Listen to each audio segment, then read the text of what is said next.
What's up everybody, it's Andy here and welcome to my Game Week 3 review, a weekly video where I take a look at my team, how it went for the previous week, my early thoughts on transfers and the general overview feelings for that particular week. After the Game Week 2 score of 44, it's fair to say it was a little bit better this week, although captaincy has proven to be a little bit more difficult than I wanted it to be. But anyway, let's just jump straight into it and I'll show you my team and how I went for this week. So this is my team. For Game Week 3, I scored a total of 53 points, which has put my rank up to 396,724, which isn't a fantastic rank, but this early stage in the season, I'm not too bothered. The amount of points difference between one rank to the next is not very high, and obviously there's a lot of people further up the league that have already used things like triple captaincy, bench boost, etc., which I wouldn't recommend until way into the second half of the season. So those are the kind of people that I would hope to overtake by the end of the season. So right now, I'm not too bothered about rank, but a score of 53 means I'm averaging over 50 points per game week, which is pretty decent. I think if you could do that every game week, you'd be looking at a high rank by the end of the season. So 53, looking good. Let's run through the team. I'll go through kind of my thoughts on those kind of players, what happened, and whether I'm looking to get rid of them for next week. Just early thoughts. Obviously, we're going into an international break, so there's 2 weeks to the next game week, so there's lots to think about. But yeah, let's just jump straight into that part. So, Foster, 2 points. Didn't get a clean sheet against Stoke. Unfortunately, Peter Crouch came up with the equaliser.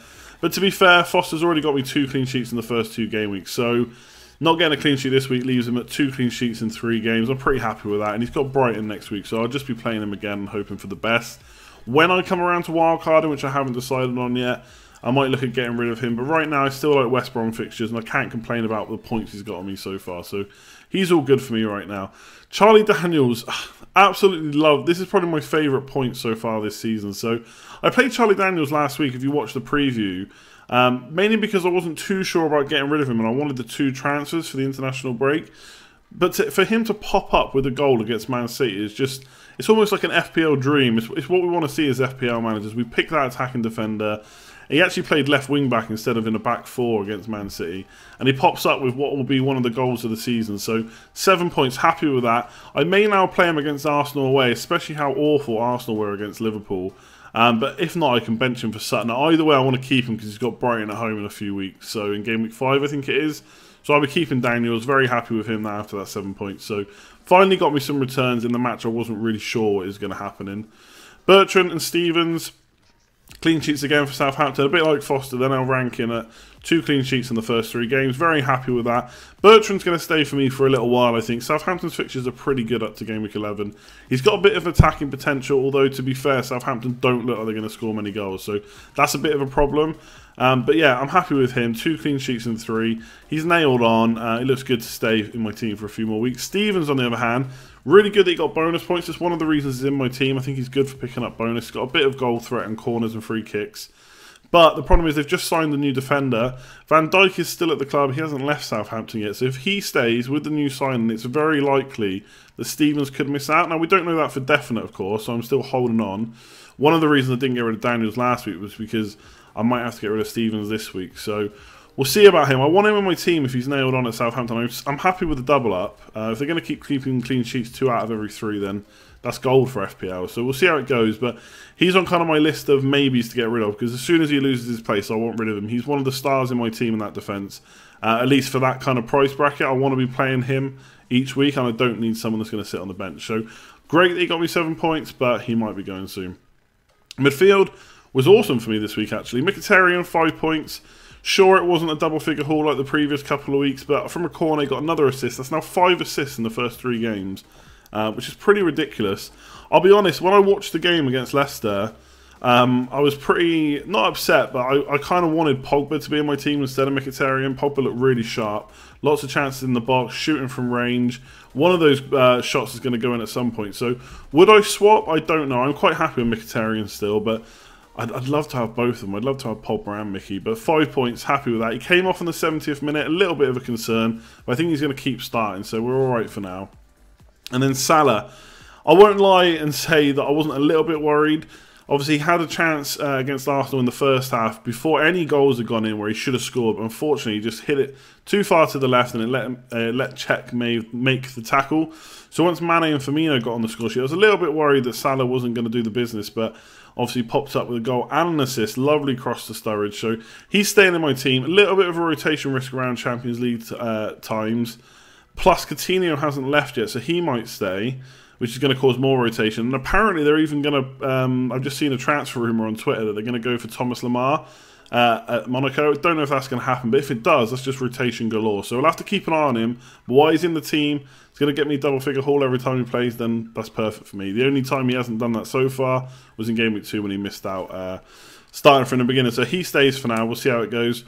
Eriksen, annoying really, to be honest, that he played Burnley and didn't get any points. I knew, or I thought Spurs were going to win that game. I didn't think they'd absolutely smash Burnley, but I thought they'd get a couple of goals, and I thought he'd be on the end of it.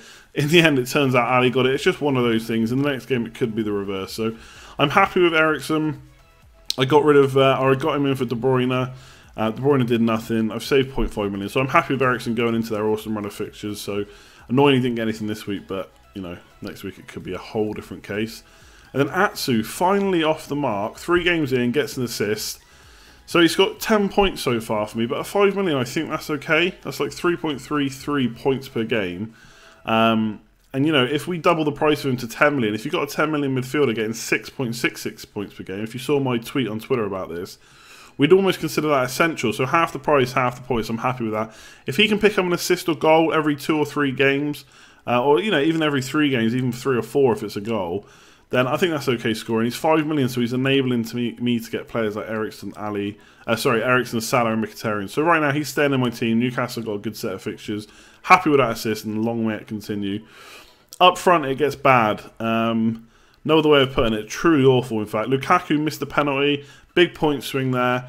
Could have been finishing on 6. Turns out he got 0. I didn't captain him, so I feel a bit more lucky about that. But I captained Kane, and Kane's now blanked 3 times in a row. It is August. You know, maybe the August curse is real. We're going into September now, so fingers crossed that he can score. I think he's staying in my team because I still see him as top captaincy option in Game Week 5 against Swansea at home. So I'm a little bit worried that he's blanked 3 times. Maybe Wembley's playing a bigger part than we thought. But he had 10 shots today. I think he's had something like 42 shots I saw earlier on Twitter in the first 3 game weeks. That's crazy. Someone of his talent is not going to keep missing. And another day he scores 3 goals. Hat-trick, captaincy, loving it. He's probably going to drop in price, I think, over the international break as people get a bit annoyed with him. Players like Firmino, Morata are doing well for a lot less money. So I can see why you'd do that. But for me, I'm going to keep him and just cross my fingers and hope for the best that he can get something at Everton away and then absolutely smash Swansea. So we'll see. 4 points for my captaincy, not good. I was basically a captaincy off a really great week. So I finished on 53. Kane scores a goal or 2 and I captained him. That's an extra 16 points. We're starting to get towards 70 then. So not too far off. Captaincy can do that to you sometimes. And then Gabbiadini, the last of my first 11. 2 points, not great. He's got 1 goal for me in 3 games. He keeps getting taken off between the 70th and 80th minute, which is a bit annoying. It's Watford at home next, so I'm hoping he starts, gets a goal. That'd be 2 goals in the first 4 games. I think I can say I'm happy with that. And then I'd probably look to get rid of him. You know, if I'm talking about early thoughts on transfers, there's a couple I could do. So I could do Gabbiadini to a 4.5 million striker, which obviously wouldn't play, but that's fine. He goes on the bench. And I could upgrade my 4.5 million Sutner in defence to someone like Alonso.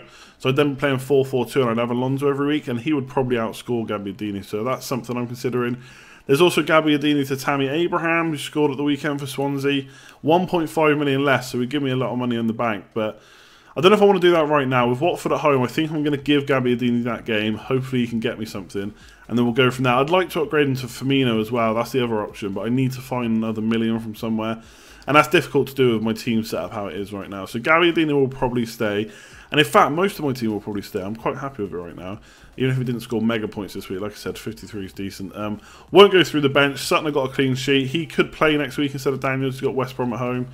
Elliott, nice clean sheet on the bench as well. I'm still going to play Foster next week, I think. But Elliott will get a chance at some point. And then Carroll, obviously, Long's not playing. So that's my Game Week 2 review for my team. Kind of the players I'm looking at would be players like Mane. Looks really good. I really want to double on Liverpool. Obviously, Ali did well. I'm not sure if I'm ready to triple on Spurs right now, but we'll see. Loving Atsu and Pogba. If you've got to make the choice between Pogba and Mkhitaryan now, it's still a coin toss, I think, but Pogba looks really good. He's getting into the box. He's having a few shots. I think he can keep the goals up. Mkhitaryan is going to be more of your assist man and is probably more likely to be taken off as the match goes on. So that's kind of my Game Week 3 review for now. Over the international break, I'm basically looking at making some shorter videos. So like the FPL, if you've watched them before, FPL in my opinion, things like that. I've got a few topics I want to do it on. Stuff like wildcards, Sanchez, Man City assets are on the cards to do. So hopefully I'll be able to do that over the international break. If there's any more that you'd like to see me do, if there's a topic that you really want discussed, you think that whole FPL community is looking into it, then let me know and I can give you some of my thoughts on it in a video and put it out over the international break. I'm going to try and get a video out every other day if I can, but no promises on that because that would be quite tough to do with the amount of stuff there is to talk about. But there'll be a few videos coming, and then next week we'll go into the preview. I've just done a stream on Sunday night straight after the games. I probably won't do another stream now until closer to Game Week 4 because I want as much info as possible to talk about, but maybe 1 or 2 streams on the run up to Game Week 4. So basically, subscribe if you haven't already. I'll let you know when all those videos are out and also when I'm going live. If you've enjoyed this video, always appreciate a thumbs up. We really, really appreciate it, like I just said. And comment below. Let me know what you think of my team. How did your team do? And also, what videos would you like to see? I'd be really interested to know that. Otherwise, thanks for tuning in. Go and do all that good stuff. Like, comment, subscribe, share with your friends, tweet, retweet, all that good stuff. And I will catch you next time. Cheers for watching.